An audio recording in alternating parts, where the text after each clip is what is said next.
राम राम राम हरे हरे, हरे कृष्ण कृष्ण कृष्ण हरे हरे, हरे राम राम राम हरे हरे, हरे कृष्ण कृष्ण कृष्ण हरे हरे। ब्रह्मानन्दं परमसुखदं केवलं ज्ञानमूर्तिं द्वन्द्वातीतं गगनसदृशं तत्त्वमस्यादिलक्ष्यम् एकं नित्यं विमलं अचलं सर्वधी साक्षिभूतं भावातीतं त्रिगुणरहितं सद्गुरुं तं नमामि। नमामि सद्गुरु शान्तं सच्चिदानन्दविग्रहं पूर्णब्रह्मपरानन्दैशम् आनन्दीवल्लभं सद्गुरु सच्चिदानन्दं केवलं करुणाकरं ज्ञानयोगेश्वरं वन्दे ज्ञानदेवा पुनः पुनः। अलङ्कापुरी पुण्यभूमि पवित्र इते नादतो ज्ञानराजा सुपात्र तया आटविता महापुण्यराशी। नमस्कार माझा सद्गुरु ज्ञानेश्वरांशी। सर्व संतांना वंदन, सद्गुरूंना वंदन, आपणा सर्वांना वंदन करून आजच्या चिंतनाला प्रारंभ। कालच्या चिंतनामध्ये आपण 2 नंबरच्या श्लोकावर असणाऱ्या 6व्या अध्यायातील 52 आणि 53 ओव्यांचा विचार केलेला होता। एक 53 नंबरची ओवी माऊलींनी फार सुंदर अशी सिद्धांतपर अशी ओवी टाकलेली आहे। जेत संन्यासीला संकल्प तुटे, एतची योगाची सार भेटे, ऐशे या अनुभवाचे निधटे साचे जया। अनुभवाचं वर्णन केलेलं आहे। आपण ज्या साधना करत असतो त्या अनुभवाच्या तराजूत घालून आपण तपासल्या पाहिजेत। हा फार महत्त्वाचा मुद्दा माऊली इथं मांडतात। आणि दुसरी गोष्ट आहे, ज्या काळी कर्म करीत असताना सुद्धा फळाचा त्याग करणारा संकल्प नष्ट होतो। म्हणजे मी या कर्मफलाचा करता आहे किंवा मी हे कर्म करत आहे, मी या कर्माचा त्याग करत आहे याची आठवण सुद्धा या साधकाला नसते। त्याच वेळी योगाची सार भेटे। योगाची सार भेटे या शब्दाचा अर्थ आहे त्या परब्रह्मरूप आनंदरूप आत्मस्वरूपाची भेट होते। आणि मग पुन्हा फक्त शांती, पुढे वर्णनच केलेलं आहे त्याचं, फक्त शांतीचा अनुभव यायला लागतो। या श्लोकाचा संदर्भ पुढील ओव्यांशी आहे, त्यामुळे माऊलींनी फार विचारपूर्वक टाकलेली ही ओवी आहे 53 नंबरची। त्यामध्ये म्हणतात, जे तर संन्यासीला संकल्प तुटे, संन्यासीला संकल्प तुटून जातो। म्हणजे मी एखाद्या कर्मफलाचा संन्यास, कर्माचा संन्यास घेतलेला आहे, मी फलासक्तीस टाकलेली आहे। अशी फलासक्ती टाकले हा विचार सुद्धा ज्यानं टाकला, हा मुद्दा त्यातला महत्त्वाचा आहे। ज्यानं केलेलं असतं हे करणं एक गोष्ट आहे, एखादी गोष्ट सोडली आहे हे सोडणं ही चांगलीच गोष्ट आहे, पण सोडणं याची आठवण न ठेवणं ही त्याच्यापेक्षा श्रेष्ठ गोष्ट आहे। त्यामुळे इथं वर्णन करताना म्हणतात की ज्याला मी कर्मफलाचा त्याग करीत आहे अशी उर्मी जेव्हा नष्ट होते ना, तेव्हाच परब्रह्माची प्राप्ती होते, तेव्हा योगाचे सार भेटे। आणि हे सार भेटले की नाही ते कसं कळणार, याला क्रायटेरिया कुठला लावायचा? ऐसे हे अनुभवाची निधटे साचे जया। तो अनुभवाच्या तराजूत टाकतो ते आणि तपासून घेतो आपली साधना। ह्यातली फार महत्त्वाची गोष्ट आहे, स्वअनुभव जो असतो ना, तो स्वअनुभव फार श्रेष्ठ दर्जाचा असतो। आणि याचे प्रत्येकाचे अनुभवाचे जी ज्या गोष्टी आहेत अनुभवातल्या, त्या प्रत्येकाला येणारी जी लक्षणं आहेत अनुभवातली दिसणारी वेगवेगळे असू शकतात। म्हणून माझा अनुभव कमी आहे आणि इतरांना आलेला आणि पुस्तकात वाचलेला अनुभव जो आहे ग्रंथातून तो मोठा आहे, असा त्याचा अर्थ होतच नाही। कारण ज्याच्या त्याच्या प्रकृतीप्रमाणे त्याचे अनुभव येत असतात। म्हणून आपला अनुभव आहे ना, तो आपल्यापुरता मर्यादित असून म्हणून आपण तपासून पाहायचं, मला असा अनुभव यायला लागलाय ना, तर तो अनुभव बरोबर आहे की नाही हे तपासायचं कुठं? साधना म्हणजे बरोबर आहे की नाही कुठं तपासायचं? तर अनुभवाच्या तराजूत टाकून तपासायचं। हा सिद्धांत आहे। ऐसे हे अनुभवाची निधटे साचे जया। हे कर्मसन्यास योगाचे तत्व अनुभवाच्या तराजूने तंतोतंत ज्याला प्राप्त होते तोच योगी आहे, तोच संन्यासी आहे। योगी आणि संन्यासी दोघं समान आहेत हे सांगण्यासाठी हे 2-3 श्लोक पहिले 6व्या अध्यायातील टाकलेले आहेत। आणि त्याचं वर्णन करताना माऊलींनी अगदी ही सुंदर ओवी 53वी टाकलेली आहे 6व्या अध्यायातली, की जे म्हणतात, जेथे संन्यासीला संकल्प तुटे तेथच योगाची सार भेटे। आपण अनुभवाच्या पातळीवर जेव्हा जातो ना, तेव्हा खरा परमार्थ असतो। बोलण्याचा, ऐकण्याचा, लिहिण्याचा हे परमार्थ आहेच, पण या पहिल्या पर्याय। पण जेव्हा अनुभव यायला लागतात त्यावेळेला अनुभव होणं आपल्याला एक मुकेपण येत असतं। परमार्थ मुका आहे, परमार्थ बोलत नाही. पण परमार्थ बोलत नाही तो कसा आहे हे सांगण्यासाठी मात्र संतांना बोलावं लागलं. संतांनी जे ग्रंथ लिहिलेत ना, त्या ग्रंथांचे अर्थ आहे त्यांनी बोलले, त्यांना आलेले अनुभव दिले. पण असेच अनुभव तुम्हाला येतील असा त्याचा अर्थ नाही. आम्हाला कुठला कुठला वेगळे अनुभव येत असतील, पण तपासून पाहिलं पाहिजे. खरंच मी कर्त्या भोगतेपणाचा मी माझ्याकडे घेतो का करते भोगते पण हे बघितलं पाहिजे. मी कुठंतरी सेवा करतो, मी काहीतरी कार्य करतो, पारमार्थिक कार्य करतो.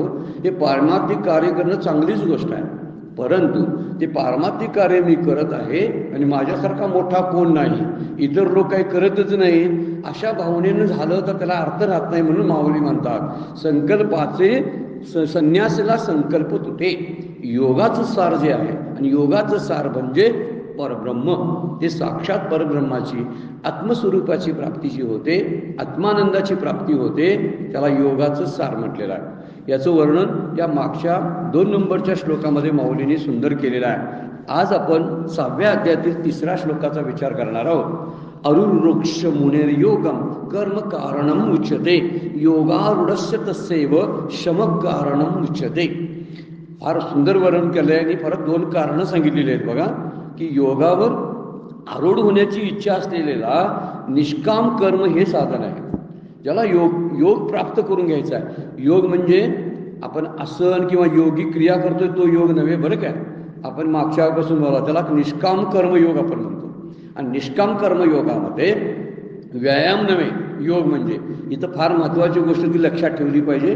तर योग शब्दाचा अर्थ आहे मला त्या आत्मस्वरूपाशी जोडणारी गोष्ट जी आहे त्याला योग म्हटलेला आहे. आणि असा निष्काम कर्मयोगी जो असतो तो आरूढ होण्याची ज्याला इच्छा होते, निष्काम कर्मयोगा म्हणजे ध्यानावर किंवा योगावर आरूढ होण्याची इच्छा आहे. आरूढ वृक्ष मुनेर योग शब्द वापरला आहे. योगावर आरूढ व्हायची इच्छा आहे त्यांच्यासाठी साधन म्हणून निष्काम कर्तव्य सांगितलेलं आहे. म्हणजे आपल्या क्रिया ज्या आहेत त्या अगदी शांतपणे कोणत्याही गोष्टीची अपेक्षा आणि फळाच्या इच्छा मनात कल्पना न करता सतत कामात राहावं आणि ते काम सत्कर्म असावं. संतांनी सांगितलेलं आहे, विधीनं जे सांगितलं विधीत ते पाळी, शास्त्रानं जे सांगितलेलं आहे जसं शास्त्र सांगतं तस्मात शास्त्र प्रमाण, शास्त्राला जे प्रमाण आहे त्याप्रमाणे काम करत राहणं याला निष्काम कर्म म्हटलेलं आहे. आणि ज्याला योगावर आरूढ व्हायचं आहे त्याला साधन कुठलं करायचं मग तर त्यानं निष्काम कर्म करायचं. दुसरा एक मुद्दा मांडलाय बघा, योगारूढस्य तस्यैव शमक कारणम उच्यते. जरा श्लोकाचा आपण बघालोय. योगारूढ आता आरूढ झालेला मात्र आहे, आरूढ व्हायची इच्छा करणाऱ्याला निष्काम कर्म का साधन आहे. पण जो आरूढच झालेला आहे, ज्यानं त्या एका टप्प्यापर्यंत प्रवास पूर्ण केलेला आहे, असा आरूढ झालेला असेल एखादा मुनी, तर त्याला वृत्तीचा उपशम सांगितलेला आहे. म्हणजे त्याला शम शब्द वापरला आहे. योगारूढस्य तस्यैव शम कारणम उच्यते. त्याला कुठलं साधन आहे तर शम हे साधन आहे. शम हे आपली जी साधन संपदा वापरलेली आहे ना, षट संपदा वापरलेली आहे, जी 4 साधनं चतुष्टय सांगितलेली आहेत, वैराग्य, विवेक, मुमुक्षत्व आणि समाधी षटक. त्या समाधी षटकमध्ये उपरम आहे आणि तो उपरम म्हणजे शांती किंवा शम करणं. हा शम जो आहे तो वृत्तीचा उपशम आहे. वृत्ती जेव्हा लीन होते ना तेव्हाच खऱ्या अर्थानं शांतीचा अनुभव येतो. जोपर्यंत वृत्ती लीन होत नाहीत आणि शरीर जरी शांत झालं तरी आपल्याला त्या ध्यानातला वृत्तीचा अनुभव किंवा शांतीचा अनुभव येणारच नाही. म्हणून आपल्याला विचार केला पाहिजे, वृत्ती शांत व्हाव्या लागतात, शरीरातल्या क्रिया नव्हे. बरेच असे मंडळी आहेत जीवनमुक्त पुरुष की जे शरीरानं फार मोठी कामं करत असतात, वेगवेगळ्या प्रकारच्या कार्यामध्ये ते मग्न असतात, परंतु त्यांचा आत मात्र मनाचा आणि वृत्तीचा उपशम झालेला असतो.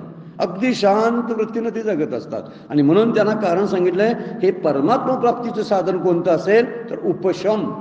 यामुळं परमात्माची प्राप्ती होते. जे खरंच योगावरती आता आरूढ झालेले आहेत, म्हणजे एका टप्प्यावरती जाऊन पोचलेले आहेत, अजून जीवनमुक्त अवस्था यायची आहे, परमात्मा प्राप्ती आत्मस्वरूपाचा अंदाज यायचा आहे, अशा लोकांसाठी सांगितलेलं आहे की आता योगावर ते आरूढ झालेले आहेत. बऱ्यापैकी साधनाची बैठक जुळलेली आहे आणि बऱ्यापैकी सद्गुरूंच्या मार्गदर्शनाखाली, शास्त्राच्या मार्गदर्शनाखाली आपलं सगळं साधन चालू आहे. आणि त्यावेळी अनुभव या लागतात. वरती ओवी त्यासाठीच वापरलेलं आहे. अनुभवाच्या तराजून आपण तुलून घ्यायचं, आपण योगाचं आरूढ होण्याची इच्छा करणारे आहोत की योगावर आरूढ होणारे आपण आहोत, झालेलो आहोत. आपण योगावर आरूढ झालोय का, म्हणजे ध्यान योग साधला काय संपूर्ण, काय ध्यान योगाच्या प्रक्रियेतून जात आहोत आपण, या दोन गोष्टीचा विचार करायला सांगितलेला आहे. जर ध्यान योगाच्या प्रक्रियेतून आपण जर जात असू तर आपल्याला निष्काम कर्तव्यच करत राहावं लागेल तोपर्यंत. आणि निष्काम कर्तव्य करता करता चित्ताच्या शुद्धीद्वारे चित्ताचा उपशम होईल. आणि चित्ताचा उपशम झाला की तो मुनी जो आहे, ज्याला मुनी म्हणून सांगितलेला आहे, मननशील असणारा जो मुनी आहे, तो मुनी योगारूढ होतो.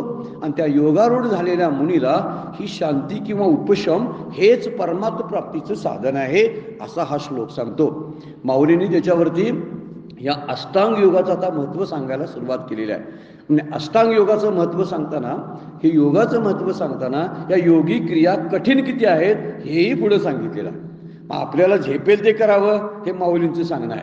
6व्या अध्यायातल्या बऱ्याचशा प्रक्रिया आहेत. पुढे आता कुंडलिनी येणार आहे. या कुंडलिनीचा विचार करता करता आपल्यासारख्या सामान्य प्रापंचिक गृहस्थ आश्रमातल्या लोकांना हे पचण्यासारख्या बऱ्याचशा गोष्टी त्यातल्या नाहीत. या योगातल्या क्रिया आहेत. हे ब्रह्मचर्य पाळणाऱ्यांना, संन्यास धर्म पत्करला ज्याने आश्रम पत्करलेला आहे त्यांना कदाचित ही पात्रता प्राप्त होईल.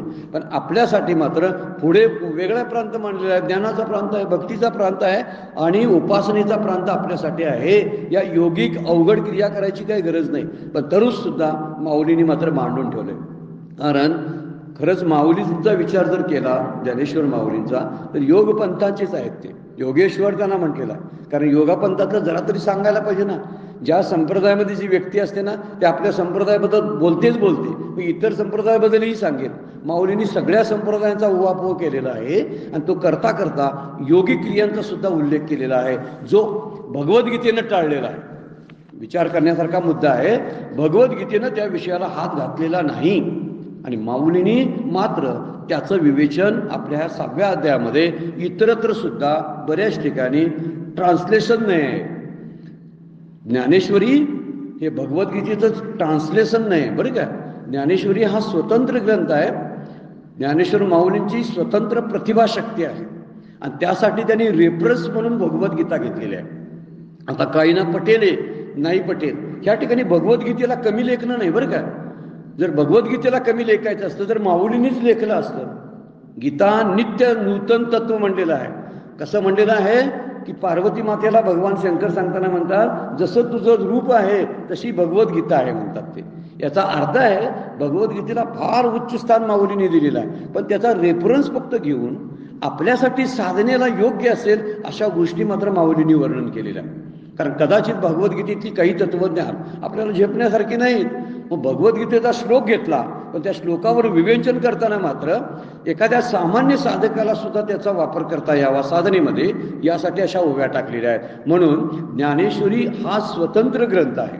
हा भगवद्गीतेचं भाषांतर म्हणता येत नाही किंवा भगवद्गीतेची टीकाही म्हणता येत नाही. म्हणले जनरल टीका म्हणायचं असेल तर भगवद्गीतेवरलं भाष्य तर शंकराचार्यांचं भाष्य आहे. शंकराचार्यांनी उत्तम भाष्य केलेलं आहे. भगवद्गीतेतल्या श्लोकाचा उत्तम अर्थ सांगून टाकलेला आहे, तोही संस्कृतमध्ये. आपल्याला तो मराठीमध्ये आपल्यालाही बघायला मिळतो. परमपूज्य काकाने आपला गीता दीपस्तंभ जो ग्रंथ लिहिलेला आहे तो बऱ्याच वेळा आचार्यांचं जे भाष्य आहे त्या आचार्यांच्या भाष्याला धरून लिहिलेलं आहे. हा त्यातला मुद्दा आहे. परंतु एक मुद्दा आपण लक्षात घेतला पाहिजे. आचार्यांनी जे भाष्य लिहिलं भगवद्गीतेवरती ते 2ऱ्या अध्यायापासून लिहिलेलं आहे. पहिल्या अध्यायावर भाष्य नाही आचार्यांचं. माऊलींनी मात्र पहिला अध्याय एकदम सुरुवात म्हणजे दमदार अशी सुरुवात केलेली आहे. भगवद्गीतेचा एक पार्श्वभूमी तयार केलेली आहे, एक अगोदर पटांगण तयार केलेलं आहे आणि आपल्याला सवय लावून दिलेली आहे. आता भगवद्गीता काय सांगणार आहे आपल्याला, आणि त्याची तयारी कुठं करून घेतात माऊली? पहिल्या अध्यायामध्ये. आचार्याने मात्र तिकडे हात घातलेला नाही. कारण त्यामध्ये कुठं ह्यानी शंख कुठला वाजवला आणि अर्जुनाची विषादाची अवस्था कशी होती याचंच वर्णन हे श्लोकामध्ये त्या पहिल्या केलेलं आहे. त्यामुळं भगवद्गीतेमध्ये आचार्यांनी पहिल्या अध्यायाला फारसा विचार केलेला दिसून येत नाही. पुढील अध्याय त्यांनी मांडलेले आहेत. असो, थोडासा विस्तार झाला. माऊलींच्या ओव्याबद्दल आपण बोलत होतो की त्यांनी योग पंथातला धरून ओव्या केलेल्या आहेत. इथं वर्णन करताना म्हणतात निष्काम कर्मयोगी हा काय आहे? योगावर आरूढ होण्याचा अधिकारी आहे. आणि ज्याची वृत्ती शांत झालेली आहे तो योगारूढ झाला असं समजायचं. त्याने काहीतरी परमार्थ प्राप्ती करून घेतली असा त्याचा अर्थ आहे. पुढे त्या ओव्यामधून आपल्याला समजणार आहे. 61 नंबरच्या ओवीपर्यंत भाष्य केलेलं आहे, 55 ते 61. आणि जाता जाता अष्टांग जो योग आहे तो अष्टांग योग सांगितलेला आहे. गीतेमध्ये नाही, या श्लोकामध्ये आता अष्टांग योग सांगितलेलं नाही, पण माऊलींनी सांगितलेलं आहे. पहिलीच ओवी त्यामधले बघा, येणे यमनियमाचे नि तळवटे, रेगे आसनाची ये पाऊल वाटे, येई प्राणायामाची नि आठ काटे, वरोते गा. यम आणि नियमाची तळवटे शब्द वापरलाय बघा. आणि वर्णन करताना माऊलींनी त्याचं परमपूज्य शंकर महाराजांनी त्याच्यावर भाष्य केलेलं आहे की या यमनियमाच्या पायथ्याने जो वर जाण्यास निघतो आणि स्थिर सुख आहे अशा आसनाच्या पाऊल वाटेने रेचक कुंभक प्राणायामाच्या कड्याने चढून वर जातो. म्हणजे प्राणायाम करून यमनियमाचा विचार करून तिथून तो त्या पायथ्यापासून चढायला चालू करतो. आणि पायथा कुठला? अष्टांग योग. अष्टांग योगाच्या द्वारे आणि त्याच्यातल्या असणाऱ्या ज्या पायऱ्या आहेत, यम नियम वगैरे पुढच्या असणाऱ्या आसन प्रत्याहार वगैरे, ह्या त्याच्या पायऱ्या आहेत. आणि त्या पायरीच्या द्वारे तो चालायला चालू करतो. म्हणून सुरुवातच अष्टांग योगानं सुरुवात केली माऊलींनी. म्हणून त्याला योगाला पर्वत म्हणतात. आणि पर्वताचा अर्थ असा आहे कठीणपणा. पर्वत शब्दाचा अर्थ आहे यमनियमाची तळवटे, रिगे आसनाची ये पाऊल वाटे, प्राणायामाची आड काटे, वरोते गा. 55 नंबरची ओवी जी आहे, त्याच्या अगोदरची एक ओवी आहे, राहिली 54 नंबरची ओवी आहे. आता योग चळाचा निमता, जरी ठाकावा आथी पारता, तरी सोपाना या कर्मपथा चुको जणी. पहिली सूचना दिलेली आहे 54 नंबरची ओवी. नजर चुकीमुळे विसरून राहिली होती. 54 नंबरच्या ओवीमध्ये म्हणतात, योगरूपी पर्वताचा माथा जर गाठायचा असेल, वर चढायचं असेल, तर कर्ममार्गाच्या पायऱ्यांनी चढून जाण्यास चुकू नये. अगदी सुरुवातीपासून 18व्या अध्यायापर्यंत कर्मयोगाचं महत्त्व आणि कर्माचं महात्म्य सांगितलेलं आहे. भगवान श्रीकृष्णाने जर नुसताच ज्ञानयोग सांगायचा असता तर तो अर्जुनाला सांगितला नसता, दुसऱ्या कोणाची तरी निवड केली असते. हा मुद्दा त्यातला फार महत्त्वाचा आहे. त्यामुळे कर्मयोगाला फार महत्त्व आहे. पण तेही कर्मयोग कसा असायला पाहिजे? निष्काम कर्मयोग. म्हणजे अर्जुना, तू काही विचार करू नकोस, हे माझे कोणतरी नातेवाईक आहेत, माझे गुरु आहेत, माझे आजोबा आहेत, असे कोण मानू नकोस. तुझ्या हातात दिलेलं वाटायला आलेलं कर्तव्य कर. आणि त्या ठिकाणी कुठल्याही प्रकारची पार्सिलिटी मनात आणू नकोस. निष्पक्षपातीपणानं तू व्यवहार कर सगळा आणि युद्धाला सामोरं जा. हे सांगण्यासाठीच पुढं आहे. याचा अर्थ भगवद्गीतेला कर्मयोग सांगायचा आहे. कर्मयोगाच्या द्वारेच सुरुवात करायची आहे ज्ञानयोगामध्ये जायची. आणि हळूहळू टप्प्याटप्प्यानं आपल्याला 18व्या अध्यायापर्यंत ज्ञानयोगामध्ये नेऊन सोडलेलं आहे गीतेनं, ज्ञानेश्वरीनं. हे लक्षात येतं. माऊलींनी सुरुवात केली बघा, योग चळाचा निमता. योग अचळ, अचळ शब्द आहे तो. योग अचळाचा माथा असा शब्द आहे तो. निमता, जरी ठाकावा आथी पारता, जर पारता त्या ठिकाणी जर जायचं असेल माथ्यावरती, माथा म्हणजे शिखर, पर्वताच्या माथ्यावर. कुठला पर्वत? योगाचा पर्वत. योगाच्या पर्वताच्या माथ्यावर जर जायचं असेल तर काय करायला पाहिजे? तरी सोपाना या कर्मपथा चुको जणी. तू कधीच कर्म सोडू नको. कर्माच्या द्वारेच हळूहळू तू ही कर्म नैष्कर्म सिद्धीला प्राप्त होशील. आणि नैष्कर्म सिद्धी ही अवस्था जी आहे ही ज्ञानयोगात प्रविष्ट करणारी अवस्था आहे. मग नैष्कर्म व्हायचं असेल तर कर्म केल्याशिवाय नैष्कर्म कसं होता येईल सांगा? जन्मला एखादा आणि डायरेक्ट कोणतरी झाला असं काही होत नाही. मूल जन्मतं, हळूहळू उठतं, बसतं, पालथी पडतं, रांगायला लागतं, एक एक पाय टाकायला लागतं, उभा राहतं, पाय टाकायला लागतं, हळूहळू चालायला लागतं, पळायला लागतं, मोठं होतं. ही प्रक्रिया कशी आहे बघा. ह्याच टप्प्यानं साधकांनी जावं. काहींचा विचार असा होतो, एकदम उच्च दर्जाच्या वेदांत तत्वज्ञानाचा सुरुवातच करायला चालू करतात आणि त्या वेदांत तत्वज्ञान मग झेपत नाही. मग हे आम्हाला अवघड वाटतंय, मग हे आम्हाला कळत नाही. तर त्याला टप्पे आहे, हे टप्पे पूर्ण करत जायला पाहिजे ना. घरातली देवपूजा अगोदर सुरुवात कर ना, म्हणजे कळू दे तुला हे ह्या उपाधीमध्ये सुद्धा आधी सगुणामध्ये काय आहे ते. थोड्याशा तीर्थयात्रा तरी कर आणि देवाला समजावून घे, संतांना समजावून घे, हे महात्मे कोण कोण होईल त्यांना समजावून घे, त्यांची चरित्र समजावून घे, त्यांच्या साधना समजावून घे. आणि हळूहळू हळूहळू वेदांत शास्त्राचा जो सांगितलेला आहे जगत मिथ्या आणि ब्रह्मसत्याचा जो वेद घ्यायचा आहे तो वेद शेवटी घ्यायचा आहे. अगोदर जग सत्य आहे ही तरी कल्पना घालवूया ना. आणि जग सत्य ही कल्पना घालवायसाठी निष्काम कर्मयोगासारखा दुसरा कुठलाही उपाय नाही. शांतपणे आपली कर्तव्य आपल्या प्रपंचामध्ये करत राहावे. कुठलाही विचार न करा, शांतपणे कुठल्याही फळाची अपेक्षा आणखीन कशाची अपेक्षा न ठेवता हे जर आपण करायला लागलो ना तर आपलं संघर्षच कमी होते. कारण आपल्याला काही मागणीच नाही ना आपली कुणाकडून. ह्या कामाचं हे फळ मिळायला पाहिजे अशी मागणी नाही. मागणी न करता सुद्धा फळ मिळतेच ना, फळ मिळतच असतं. आणि मागणी करून कल्पनेप्रमाणे फळ मिळत नाही असा आपला रोजचा अनुभव आहे. मी समजा मागायला लागलो की मी हे जे काम करायला लागलोय ह्याचं मला हेच फळ मिळायला पाहिजे, कल्पना करून बघा, मिळतच नाही. मिळालं असेल तर चुकून योगायोगाने मिळतं, पण ते मिळालंच असतं.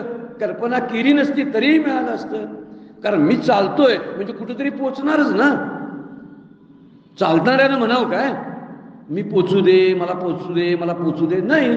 चालणं तुझं काम आहे, पोचणं आपोआप घडणार आहे. त्यातला फार मुद्दा आपण लक्षात घेत नाही आणि म्हणून चालताना कल्पनेत राहतो आपण. आणि ह्या चालण्याच्या प्रवासामध्ये मला तिथं पोचायचं आहे, मला तिथं पोचायचं आहे, मला हे पोचलंच पाहिजे, मला ह्या वेळेत पोचलं पाहिजे, मला तिथं हीच व्यक्ती भेटली पाहिजे, त्या व्यक्तीनं मला माझा असा सत्कार केला पाहिजे, असं चालताना कल्पना करत असतोय आपण. कल्पना करू नको ना. तुला जे प्राप्त होणार आहे ते प्राप्त अगोदर आहे, ते तुला तिथं मिळणार आहे. चालत राहा, फक्त चालायचं काम करायचं आहे. म्हणून आपल्याला दिलेलं कर्तव्य जे आहे ते कर्तव्य नीटकेपणानं, परमपूज्य काकांचा शब्द आहे, नीटपणानं, कुठल्याही फळाचा इच्छा न करता, त्यामध्ये कसूर न करता. काय फळाची माझी काही इच्छाच नाही, मग कसंही काम करूया की नाही. व्यवस्थित मुलांना मी वाढवलं, मी नातलगांशी व्यवस्थित संबंध ठेवले, ते बिघडले असतील तर त्यांचा मुद्दा आहे तो. मी माझं कर्तव्य पूर्ण केलेलं आहे. आता त्यांनी माझ्याशी कसं वागावं ह्याची कल्पना मी फळाची इच्छा करणार नाही. मुलांनी मला म्हातारपणे अगदी व्यवस्थित अवस्थेमध्ये ठेवावं अशी मी इच्छा करणार नाही. कारण मला म्हातारपण वृद्धत्व माझं कसं जाणार आहे, अगोदर ते प्लॅनड आहे, सगळं नियोजन झालेलं आहे. त्याचं नियोजन झालेल्या ढवळाढवळ करायला ईश्वराच्या या गोष्टीमध्ये आपल्याला काय अधिकार आहे, काही नाही. मग आपल्याला दिलाय कोणता अधिकार, कर्मण्यवाधिकार असतो. मा फलेषु कदाचन, हाच एकमेव अधिकार आपल्याकडे आहे. तू कर्म करत राहा, फळाबद्दलची कल्पना करत राहू नकोस. फळ टाक म्हटलेलं नाही. हा, बरेच जण म्हणतात आम्ही नोकरी करायची आणि पैसे टाकून द्यायचे का कुणाला, महिन्याचा येणारा पगार टाकायचा काय म्हणजे फळ टाकून द्या म्हणतात. फळ टाकून द्या नाही, फलासक्ती टाकून द्या. मधला शब्द गाळायचा नाही. फळा आसक्ती शब्द जो आहे ना तो आसक्ती टाकायची त्यातली, की यातून असं होणार, त्यातून तसं होणार. या कल्पना ज्या आहेत त्या कल्पनामध्ये आपण रमतो. पण सुरुवात सांगितलेली आहे. हे सांगायचा मुद्दा हा आहे, निष्काम कर्मयोगाला फार महत्त्वाचं स्थान आहे. ज्याला ज्ञानयोगात प्रवेश करायचा आहे, खरंच भगवत दर्शनाला आपण आपला अधिकार प्राप्त करायचा आहे, तर त्यांनी व्यवस्थित आपली कर्तव्य शांतपणे पूर्ण करणं फार गरजेचं आहे. म्हणून योगाला माऊली बोलतात पर्वत आहे बरं काय तो, म्हणजे सहजापणे चढता येणारा नाही, ही साधी वाट नाही. तर म्हणतात की त्याच्या माथ्यावर चढायला निष्काम कर्मयोगाच्या पायऱ्या वापराव्या लागतात. त्यासाठीच अष्टांग योग सांगितलेला आहे. यम आहे, नियम आहे, सगळे आसन आहे, प्राणायाम आहे, प्रत्याहार आहे, इकडं पुढे धारणा आहे, ध्यान आहे, समाधी आहे, 8 अंग आहे. उठला लगेच बसला ध्यान लावायला, उठला आणि म्हणला मी समाधी लावतो. अरे मागच्या पायऱ्या काय कराय, उडून अशा उलटी उडी मारून गेलं तर तोंडगशी पडण्याची शक्यता असते ना. आपण मधल्या 4 पायऱ्या चुकवून जर शेवटच्या पायरीवर जर पाय ठेवायला लागलो तर काय होते आपली स्थिती, शक्यच नाही. काय मधल्या पायऱ्या त्यासाठी दिले, तर डायरेक्ट पहिली पायरी दुसरी पायरी दिली असती, तशी होत नाही. आपण जिना चढताना ही गोष्ट लक्षात ठेवतो की जिन्याच्या पहिल्या पायरीवरनं स्थिर व्हावं, दुसऱ्या पायरीवर जावं, चढावं, तिथं स्थिर व्हावं. चौथ्या ह्या 8 पायऱ्या सांगितलेल्या आहेत. अशा 8 पायऱ्या किंवा हे जे साधन चतुष्टय जे सांगितलेलं आहे, अंतरंग आणि बहिरंग साधना ज्या शास्त्रानं सांगितलेल्या आहेत, त्या साधना आपण केल्या काय, केल्या असतील तर या आत्मदर्शनाच्या पात्रता आपल्याला निर्माण होते. डायरेक्ट कुणाला तरी झालंय आणि आमच्या गुरु जीवनमुक्त झालेत म्हणून मी आता, त्यांनी कसं केलं तर त्यांनी उपनिषदं लिहिली आणि उपनिषदावर बोलले. अरे पण उपनिषदावर बोलण्यापूर्वी त्यांनी अनेक वर्ष अनुष्ठान केलंय नामाचं, ध्यानाचं अनुष्ठान केलं, तीर्थयात्रा केल्या व्यवस्थित पद्धतीनं, आपला प्रपंच निष्काम पद्धतीनं केला. या सगळ्या गोष्टी त्यांच्या का विसरायच्या आपण, हा मुद्दा त्यातला आहे. म्हणून म्हणतात या माथ्यावर चढायला या निष्काम कर्मयोगाच्या पायऱ्या वापराव्या लागतात. आणि कर्मयोग ही त्या शिखराची पहिली पायरी म्हणायला हरकत नाही. म्हणून कर्मयोगाने कष्टदायक प्रवास आहे. त्या ठिकाणी तितिक्षा ठेवावी लागते, तितिक्षा नसले की आपण ढासावतो बघा तिथून खाली. मला हे सोसत नाही, मला हे सहन होत नाही, मला हे टाकायचंच आहे, मला सोडायचंच आहे, अशी वैफल्यग्रस्त आपल्या आयुष्यामध्ये येऊ शकते. हा वैताग उपयोगाचा नाही बरं का. त्यामुळं वैताग करून वैराग्य येणार नाही. तर शांतपणे तिथं तितिक्षाच ठेवायला पाहिजे. प्रत्येक पायरीवर जाताना अनुभव येतो. म्हणून योगाला म्हटलेला आहे अचळ, म्हणजे पर्वत. अचळ म्हणजे न हलणारा. पर्वत कधी हलत नाही जाग्यावरून, म्हणून अचल शब्द वापरलेला आहे. आणि मागे सुद्धा बऱ्याच ठिकाणी पर्वताला अचल शब्द वापरलेला आहे. तर हे शिखर जे आहे शेवटचं, ज्याला आपण माथा म्हणलेला आहे, माऊली बोलतात तरी सोपाना या कर्मपंथा चुको जणी योगचळाचा निमता जरी ठाकावा म्हणजे जर पोचायचं असेल, अति शेवटी जर पोचायचं असेल तर चढून जाण्यापेक्षा सोपाना म्हणजे सोपान पायऱ्या, कर्मपंथा निष्काम कर्म योगाचाच मार्ग, पंथ म्हणजे मार्ग, कर्माच्या मार्गाच्या द्वारेच तू जाशील. आपण काय म्हणतोय, कर्मानं मोक्ष नाही, हे शास्त्राचं सांगणं लक्षात तेवढंच ठेवतो आपण. आणि बरोबर चुकीचं नाही आहे ते. कर्मानं मोक्ष नाही हे चुकीचं नाही आहे, पण सगळं बरोबर नाही ना, हा मुद्दा आहे त्यातला. अर्धसत्य आहे ते. कारण कर्माशिवाय आपण चित्तशुद्धी होत नाही, चित्त शांती होत नाही, ज्याला उपशम सांगितलं आहे श्लोकामध्ये. उपशमच होत नाही. सारखं चित्त अस्वस्थ असतं. मग अस्वस्थ चित्ताला शांत तरी कर रे. मग करायचं असेल तर काय करायला पाहिजे, कर्मयोग नीट कर. म्हणजे तुला वाटेल इथं काय मिळवायसाठी मी आलेलो नाही. प्रपंच वाढवणं आणि मोठा करणं हा माझं ध्येय नाही. माझा पोटापुरतं मिळवणं हे माझं काय आहे, कर्तव्य आहे. कोणतरी मी काहीतरी करत असतो, ही मला भगवंतानी माझ्याकडे सोपवलेली सेवा म्हणून मी काम करतो. अशा भावनेनं जेव्हा जायला लागेल तेव्हा सेवेमध्ये मानधन नसतं, सेवेमध्ये परत रिटर्न्स नसतात, हा भाव लक्षात राहतो. पण सेवा रिटर्न्स देत नाही असं मात्र नाही. आणि ते रिटर्न्स कोणते आहेत माहिती आहे काय, चित्तशुद्धी आणि चित्त शांती प्राप्तच होतात आपल्याला. ते फक्त हे करत व्यवस्थित जायला लागतं. सारखं असंच पाहिजे तसंच पाहिजे, हे हवं ते नको, अशा ह्या विचारामधून आपण निष्काम कर्मयोग व्यवस्थित पूर्ण होत नाही. आणि मग म्हणायचं काय, मग मला ते शांतता वाटत नाही, मला नाम घ्यायचं आहे, ध्यान लागत नाही, हे करा लागत नाही, ते कर. ध्यान लागत नाही तर लावतोच कशाला, हा मुद्दा नाही ना. ध्यान लागतच नाही याचा अर्थ मागचं काहीतरी चुकलंय, म्हणून पुढच्या पायरीवर जाताना हा धक्का बसतो. त्यासाठी त्याचा विचार माऊली सांगतात, हे सोपान जे आहेत कर्मपंथाचे, जो चुकू नकोस, हळूहळू टप्प्याटप्प्यानं तू समाधीपर्यंत जायचं आहे. शिखर ज्याला म्हटले ना, ही समाधीची अवस्था आहे. पहिला यम आहेत, 5 यम आहेत, 5 नियम आहेत. त्या नियमाचा विचार करायला नको काय, यम आता शब्दच वापरलाय बघा, अहिंसा, सत्य, अस्ते, ब्रह्मचर्य, अपरिग्रह, हे 5 यम आहे. शौच, संतोष, तप, स्वाध्याय आणि ईश्वर प्रणिधान हे नियम आहे.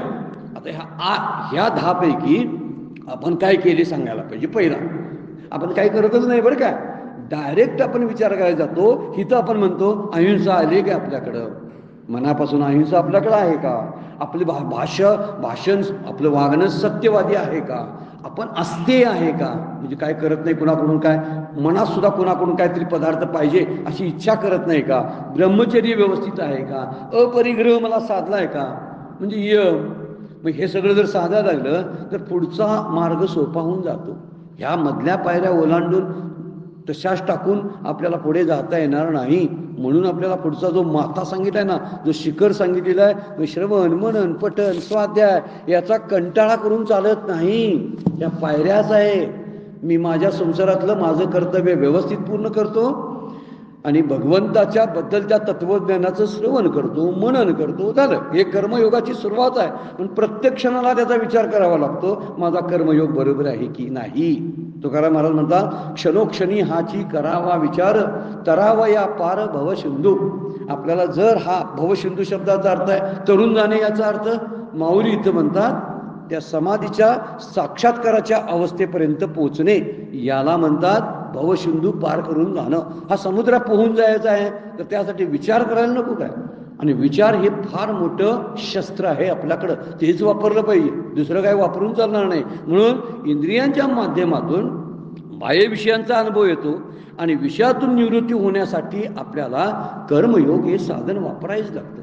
माझं काही नाही असं सारखं आहे, मेरा मुझमे कुछ नहीं, जो कुछ है सब तोर. हे ईश्वरार्पण बुद्धी आहे बरं का. माझं माझ्याकडे देवा काय नाही, हे तुझंच सगळं आहे. म्हणून मी केलेली सगळी कर्म सकाळपासूनची 24 तासातली तुला अर्पण करतो. कदाचित त्यामध्ये काहीतरी दोष पण असतील, पण ते दोष असलेले दोष तू सरळ करून तू स्वीकार. असं भगवंताला आपण जेव्हा भक्तीच्या मार्गाने बोलायला जातो ना, तेव्हा कर्माला जे चिकटणं असतं ना, कर्माच्या फळाला चिकटणं जे असतं ना, ते निघून जातं. आणि त्यामुळे आपण शांतीचा अनुभव त्याच क्षणाला घ्यायला चालू करतो, ज्या क्षणाला आपल्याला काही मिळवायचं शिल्लक राहत नाही. आपण मिळवायचं म्हटलं की तिकडे निघाला, काय मिळणार आहे? अनुग्रह घेताय काय, घेणार आहे काय? अनुग्रह घेऊन काय मिळणार आहे? आता मिळणारी ही भाषा व्यापाऱ्यांची आहे ना. ह्यात काय फायदा, ह्यात काय तोटा, ह्यातला फायदा काय दिसतच नाही ना. अंतिम कळतो तो, सुरुवातीला कळत नाही. सुरुवातीला कष्टदायक हा प्रवास आहे, म्हणून त्याला योगातला पर्वत म्हटलेला आहे माऊलीने. आणि त्याच टप्प्याने जायला पाहिजे. म्हणून इथं वर्णन करताना यम नियम आताच वर्णन चालू केलंय बघा. येणे यम नियमाची तळवटे.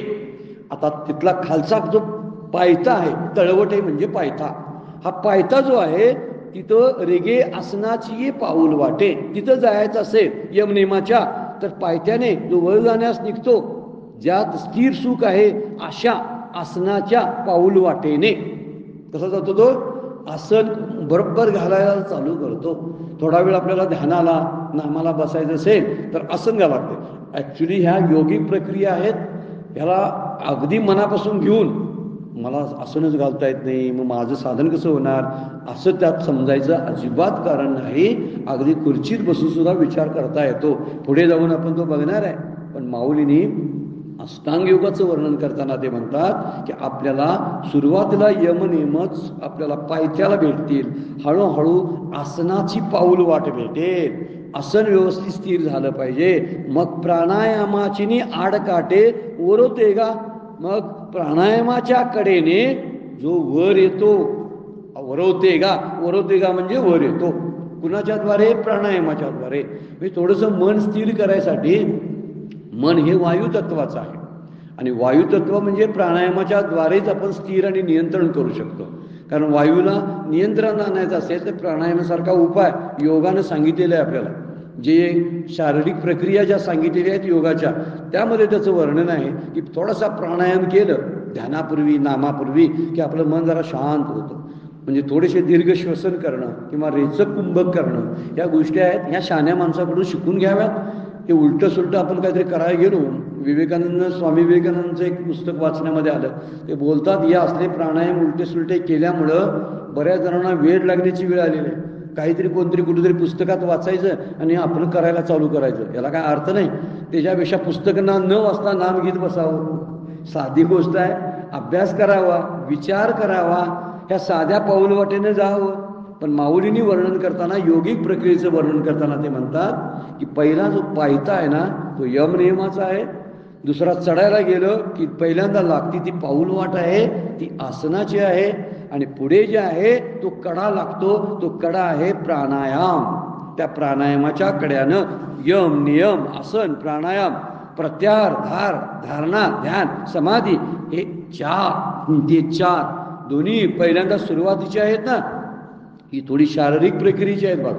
हे अष्टांग योगातले पहिले जे 4 योग सांगितलेले आहेत, यम आहे, नियम आहे, आसन आहे, प्राणायाम आहे, व्यवहारातल्या गोष्टी आहेत, या शरीराशी संबंधित गोष्टी आहेत. पण पुढे जाऊन प्रत्याहार धारणा ध्यान आणि समाधी या सगळ्या मानसिक क्रिया दोन्हीची म्हणजे ठोकळ मानानं अगदी स्थूल मानानं जर विभागणी करायची म्हटली तर अशी करता येईल. अगदीच काय करेक्ट विभागणी होते अशातला काही भाग नाही. पण तरीसुद्धा ही वर सांगितलेलं अगोदरच आहे ना, यम नियम आसन प्राणायाम अगदी व्यवहाराच्या पातळीवर आपण पाळलं पाहिजे ना. आणि मग पुढे प्रत्याहार धारणा ध्यान समाधी म्हणून यम नियमाच्या पायथ्याने चढायला सुरुवात करावी. यम नियमाचं हळूहळू थोडं पालन करावं. मगाशी आपण विचार केला, जो अहिंसा सत्य अस्तेय ब्रह्मचर्य अपरिग्रह हे नियम आहे. आणि शौच संतोष तप स्वाध्याय आणि ईश्वर प्रणिधान म्हणजे ईश्वराला अर्पण क्रिया करायला पाहिजे. रोज स्वाध्याय करायला पाहिजे, तप म्हणून काहीतरी करायला पाहिजे, संतोष नावाचा गुण आपल्यात यायला पाहिजे. संतुष्टता नसेल तर नियम पाळला नाही आपण, मग कसं आसन येईल आणि कसा प्राणायाम सक्सेसफुल होईल, कशी धारणा होईल आणि ध्यान कसं लागेल सांगा बघू, जर आपण हा विचार केला नाही तर. म्हणून हा कर्मपंथ जो सांगितलेला आहे तो त्याच वाईल वाटून जायला पाहिजे. पण आसनाची पाऊलवाट प्राणायामाचा कडा चढून जातो म्हणजे मनाचा इंद्रियांचा संयमरूपी असं यमाची पाऊलवाट सांगितलेली आहे. मनात आणि इंद्रियांचा संयम करता आणण्यासाठी सुरुवातीच्या क्रिया सांगितलेल्या आहेत. आपली इंद्रिय संयमात राहत नाहीत. दुसऱ्या अध्यायामध्ये खूप आपण त्याच्यावर चर्चा केलेली आहे. आणि मन ही ताब्यात राहत नाही, आणि हे राहावं म्हणून हे काहीतरी त्याच्यावरले उपाय सांगितलेले आहेत. यम आहे, नियम आहे, असं नाही, प्राणायाम. पहिल्यांदा इंद्रियांना आणि मनाचा थोडा का असना शांत करता आलं पाहिजे, त्यासाठी या क्रिया कराव्यात आणि मग पुढे जाता येतं असं माऊली बोलतात.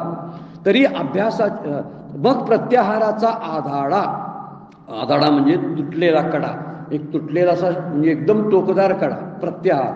जो बुद्धीची आई पाया निसरडा, जेत हटिये सांडिती होडा कडे लग. होडा म्हणजे प्रतिज्ञा. एखादा हटयोगी सुद्धा ठरलेली प्रतिज्ञा सोडून नाद सोडून जातो. हटयोगी एक त्यामधले सांगितलेल्या पतंजली योगामधला एक प्रकार आहे. खूप आत खोलवर आहे. ज्यांना अभ्यास असेल त्यांना माहीत असेल हटयोग काय आहे आणि आणखीन काय आहे ते. पण या गोष्टी इथं माऊलीने वर्णन केल्या तर त्यांच्या अनुभवातल्या. ते म्हणतात प्रत्याहाराचा आधाडा म्हणजे इंद्रियादी शब्दाद्या विषयापासून हरण करण्यासारखा प्रत्याहाराचा भिंतीसारखा उभा कडा लागतो. पहिल्यांदा प्रत्याहार येतो की जो बुद्धीच्या पायालाही निसरडा घसरून टाकणार आहे. आपल्या शरीराचे पाय नव्हे, बुद्धी सुद्धा घसरवू शकते त्याच्यावरती, असा प्रत्याहार आहे. प्रत्याहार म्हणजे काय करणं? मनाला पूर्णपणे वश करून घेणं, इंद्रियांना पूर्णपणे वश करून घेणं, चित्ताचा पूर्ण निरोध करणं. अवघड फार गोष्ट आहे ती, एवढी सोपी नाही. जर आपण यम नियम नाही केले तर प्रत्याहाराला डायरेक्ट जायचं नाही. यम नियम आसन प्राणायाम केल्यानंतर प्रत्याहाराकडे जायला पाहिजे. म्हणून प्रत्याहाराचा विचार सांगताना म्हणतात एकदम टोकदार असा कडा आहे तो तुटलेला, आणि जर त्याच्यावर पाय जर त्यावर ठेवायचा असेल तर तो निसरडा आहे, तिथून तुम्ही घसरू शकता. त्यासाठी उदाहरण दिलं, जे तर हटिये सांडिती होडा कडे लग. ज्या ठिकाणी कडा चढून जाण्याच्या मार्गाला लागलेले हटयोगी देखील योग पर्वताच्या माथ्यावर चढून जाण्याची प्रतिज्ञा टाकून देतात.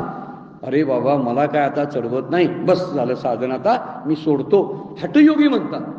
आपल्यासारखे सामान्य अगदी ज्यांना खायचं बोलायचं ऐकायचं काहीच बंधनं जी पाळत नाहीत त्यांना हे शक्य आहे का सांगा बघू? आम्ही कुठलीच बंधनं पाळत नाही, बेबंद सगळं वागणं आमचं असतं. आणि अशा बेबंद वागण्याला असा योग सक्सेसफुल होईल का? नाही हो. आणि त्यासाठीच म्हणून संतांनी एक वेगळा मार्ग आपल्याला दाखवून दिलेला आहे संतांचा, जो भक्तीचा उपासनेचा नामाचा मार्ग आहे, तत्वचिंतनाचा मार्ग जो आहे तो सुंदर मार्ग आपल्याला घालून दिलेला आहे. त्याच मार्गाने जावं. पण इथं वर्णन केलंय, माऊली बोलतात की प्रत्याहार हा इंद्रियांच्या उपजत ज्या प्रवृत्ती आहेत त्या प्रवृत्तीपासून त्यांना परावृत्त करणं आणि आत्मस्वरूपा ठिकाणी स्थिर करणं. मन सारखं धावत असतं. लहान बाळाला कसं परमपूज्य मंदाते त्याचं दृष्टांत देतात. लहान बाळ रांगत्याला लहान बाळ असतं किंवा थोडं थोडं पाय टाकणार सारखं पोहते कुठं वाटेल तिकडे. मग आई पाठोपाठ जाते, त्याला ओढून आणते, परत आपल्या जागेवर आणून टाकते. ती थोडा वेळानंतर आणि जाते रांगत राहते, परत त्याला अंतर ओढून ठेवतो. हा त्याला प्रत्याहार करणं म्हणायचं. म्हणजे निघाले मन ना, विचाराची शृंखला सुरू होते. आता उद्या हे करून जायचं, तिथून ते करायचं, ते असं करायचं, तसं करायचं. हे कधी चालू असते माहिती आहे? नाम पण चालू असते आणि आपल्याला वाटते मी ध्यान करायला लागलो, पण ध्यानात ही विचार सुरू असतात प्रपंचाचे. असं नाही, तसं ही विचार शृंखला जी आहे ना, त्या विचार शृंखलेला निरोध करता आला पाहिजे, त्याला प्रतिबंध करता आला पाहिजे. त्याला प्रत्याहार म्हणतात. आणि हा प्रत्याहाराचा कडा म्हटलेला आहे आणि तो निसरडा आहे म्हणतो. म्हणून आत्मस्वरूपी ठिकाणी आपलं मन जर स्थिर करायचं असेल तर प्रत्याहाराच्या कड्यावर जो निसरडा आहे, ही वाट निसरड आहे. कुठं कधी आपण घसरू इथं काही सांगता येत नाही. फार विचारपूर्वक परमार्थाच्या वाटेवर चालावं लागतं. योगाच्या प्रक्रिया तशाच आहेत. म्हणून प्रत्याहार शब्द आहे त्यात मूळ. प्रत्याहार म्हणजे काय? प्रत्याहार म्हणजे इंद्रियांना जे खावंसं वाटतं तो त्यांना न देणं. बघा, इंद्रियांना जे खावंसं वाटतं, इंद्रिय जे मागणी करतात त्यापासून त्यांना परावृत्त करणं, याला प्रत्याहार म्हणजे. प्रत्याहार म्हणजे आहाराला प्रतिकार करायचा. त्यांचा खाऊच आहे, डोळे म्हणतात नको ते पाहणार, त्यावेळी त्यांचा प्रत्याहार कसा करायचा? तुम्हाला हे खाऊ मिळणार नाही. तुम्ही टीव्हीची मालिका हा तुमचा खाऊ आहे, पण तुला मी ते देणार नाही. मग तुला काय देणार? तर तू विठ्ठलाची मूर्तीच बघत राहा, कृष्णाच्या मूर्तीकडे बघत राहा, हा तुझा खाऊ आहे. ज्ञानेश्वरी वाचत राहा, डोळ्यांनी तुझ्या ज्ञानेश्वरी वाचत राहा, हा तुझा खाऊ आहे. कानाला सांगितलं पाहिजे तू नको ते ऐकायचं नाही, तर तू काय ऐकायचं? कीर्तन प्रवचन ऐकायची, सद्गुरूंचा उपदेश ऐकायचा, तत्वज्ञान ऐकायचं. हे कानाचा खाऊ आहे, पण तो खाऊ सोडतं आणि दुसरंच कुणाची भांडणतंटा चालू आहे, कुठं निंदा चालू आहे, हा चुकीचा आहार ते घेत असतो. म्हणून कानाचे सगळ्या इंद्रियांचे आहार त्यांना न देणं, त्याच्यासाठी त्यांना थांबवणं, त्याला प्रत्याहार म्हणतात. म्हणून कुठंतरी त्यांना प्रतिबंध करता आला पाहिजे आपल्याला, आणि हा आहार थांबवता आला पाहिजे, आणि त्याला पाहिजे तो आहार द्यायला पाहिजे. तुका म्हणे आहार झाला हा विठ्ठल आम्हाचे. तुकाराम महाराज काय बोलतात बघा, विठ्ठल हे आमचं जेवण आहे, जेवण, आणि विठ्ठल हे जीवन आहे. आणि जीवन आणि जेवण जेव्हा विठ्ठल होते ना, त्यावेळी मग तो सगळ्या त्या माथ्यावरती, त्या शिखरावरती साक्षात्काराच्या पोचलेला असतो. पण हा विचार आहाराचा इथं वर्णन केलेला आहे की आहार ही योगाची वाट जी आहे तिथं बुद्धी फसू शकते, निसरडी वाट आहे. आणि निसरडी वाट असल्यामुळं सावकाश विचारपूर्वक सद्गुरूंच्या मार्गदर्शनाखाली शास्त्रानं सांगितल्याप्रमाणे वाटचाल करावी लागते. तुकोबा म्हणतात, भक्ती तो कठीण सुळावरील पोळी, निवडे तो बळी विरळा जाणे. कसं वर्णन करतात बघा. भक्ती आपण म्हणतोय काही वेदांताचं ज्ञानाचं तत्वज्ञान सांख्ययोग आपल्याला झेपत नाही रे बाबा, आमची भक्ती बरी. तुकाराम महाराज भक्ती बरी नव्हे, भक्ती तो कठीण सुळावरील पोळी. त्या ठिकाणी सगळा मनाचा आणि भावनेचा खेळ आहे. ह्या त्या ठिकाणी सांभाळावं लागतं भक्ती सुद्धा. भक्तीला सोपं समजू नका, तुकाराम महाराज म्हणतात. भक्ती तो कठीण सुळावरील पोळी, निवडे तो बळी विरळा जाणे. असा एखादाच कोणतरी असतो की जो भक्तीची निवड करतो आणि तो पार होऊन जातो. कारण प्रत्येक ठिकाणी निसरडी वाट आहेत. इंद्रिय कधी हल्ला करतील सांगता येत नाहीत, आणि इंद्रियांना पाहिजे ते द्या लागलो तर प्रत्याहार कसा जमेल सांगा बघू. इंद्रिय जे जे म्हणती ते तेच का पुरुष करती, ते तरलेची ना तरती विषय सिंधू. माऊलींचं अगोदर सांगून झाले बरं का. काय म्हणतात, इंद्रिय म्हणतात ते तेच जर सगळं करत असू आपण तर विषयाचा हा सागर पार करून जाताच येणार नाही. आणि त्यासाठी सावध व्हायला माऊली आपल्याला सांगतात. या 56व्या मध्ये प्रत्याहाराचा विचार केलेला आहे. म्हणजे अगोदर यम नियमन सांगितले, नंतर आसन सांगितलं, प्राणायाम सांगितला आणि प्रत्याहार सांगितला. पुढची एक 4 साधनं अजून आहेत ती पुढे वर्णन करणार आहेत माऊली. वेळ संपलेली आपल्याला थांबावं लागतं. आजचं चिंतन सद्गुरूंच्या चरणी, भगवान ज्ञानेश्वरांच्या चरणी अर्पण करून विराम घेऊया. पुंडलिक वरदारी विठ्ठल श्री ज्ञानदेव तुकाराम.